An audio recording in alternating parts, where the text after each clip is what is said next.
Hello everyone, and welcome to part 3 of the hand vise series.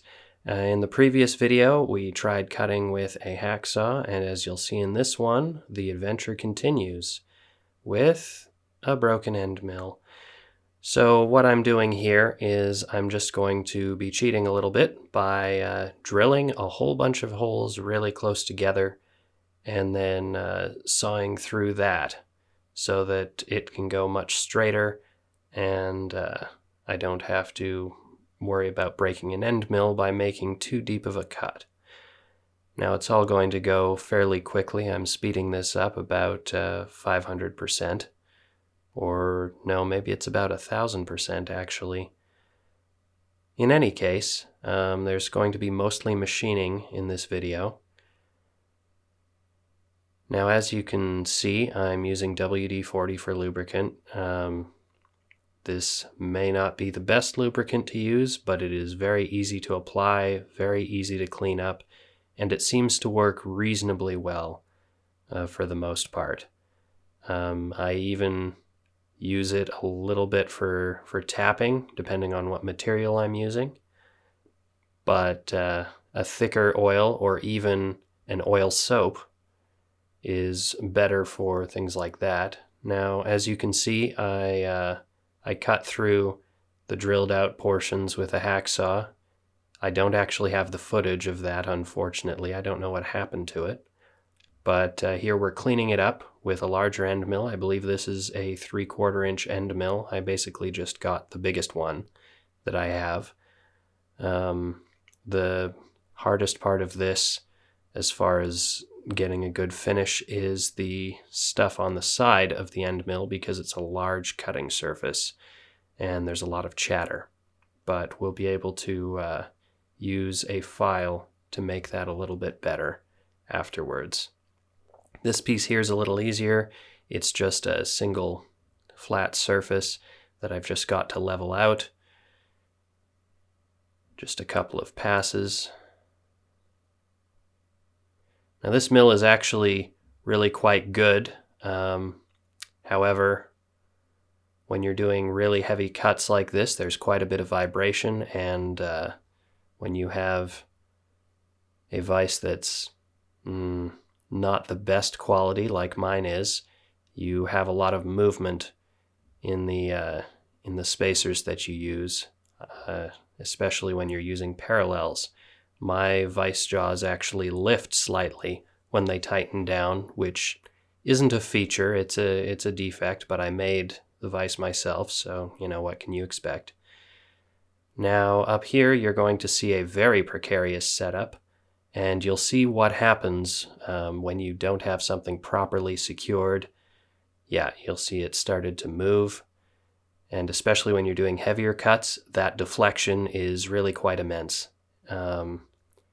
And I was clamping down, pretty hard on this, but still, when you have that mechanical advantage working against you, it can get a little ridiculous.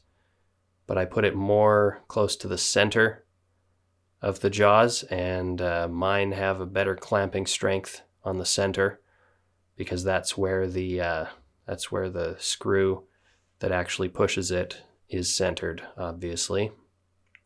Now what I'm doing is just making sure that the total length of the parts sort of matches up when they're put together. Now what we've got here is spot drilling on the movable jaw so that I can then drill the hole in it that I'm going to need. Now this one, if it's the one I'm thinking of, will be a through hole, and basically I'm step drilling, so I start with a center drill, then a bit larger drill, then the full size drill.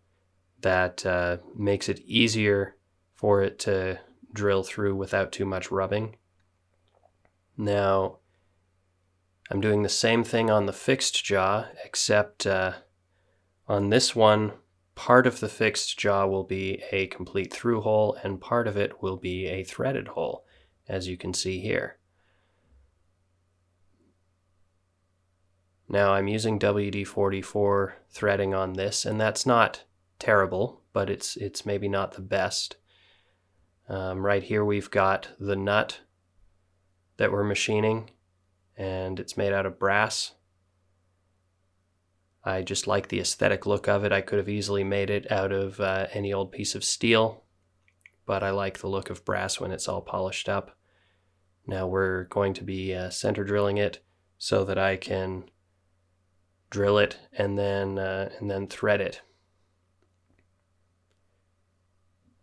Now I believe on this one, if I'm not mistaken, I just used the final drill size to go right through it, because you don't really need to step drill as much on softer materials. This is a type of brass that also I think has a small amount of lead added to it to increase its machinability.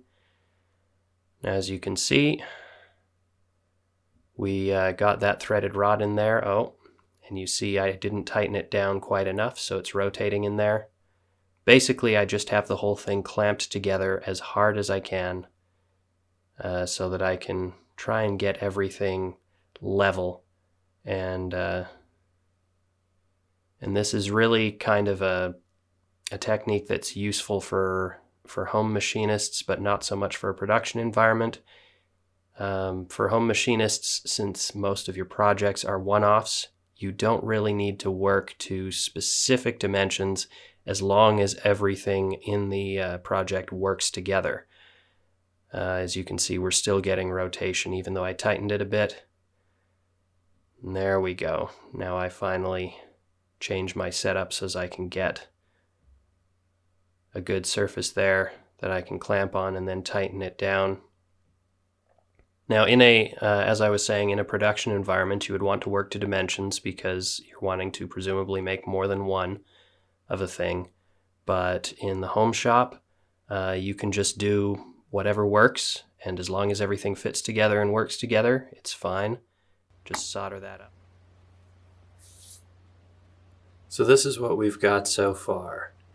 As you saw in the previous clips, we've built the main body, we've built the moving jaw, I've done a bit of rounding on it, and as you can see, you have actually two holes. I don't believe this second hole actually has footage for it, but that is the hole for this guide pin. Don't know if it's actually necessary, but the guide pin will essentially fit in the hole here, which is only a partial hole. It gets much smaller right before the end, so I'll probably solder or do a little weld bead in there. Then passes through this hole and make sure that everything is in line. Of course, it's not fastened in,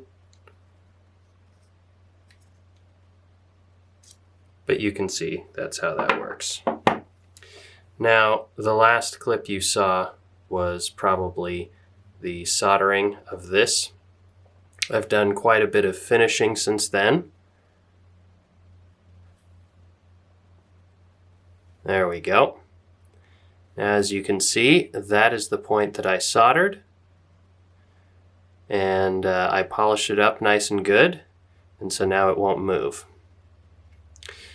So if we put this back down, refocus on the center there. So now let's assemble everything.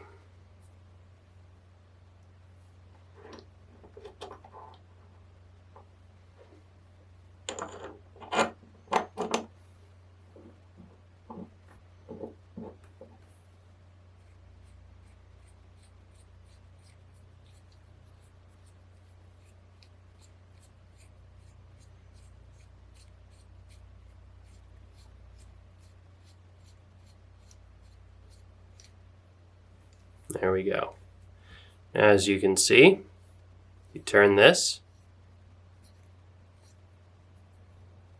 Now it does bind up a bit, so we'll have to work on that.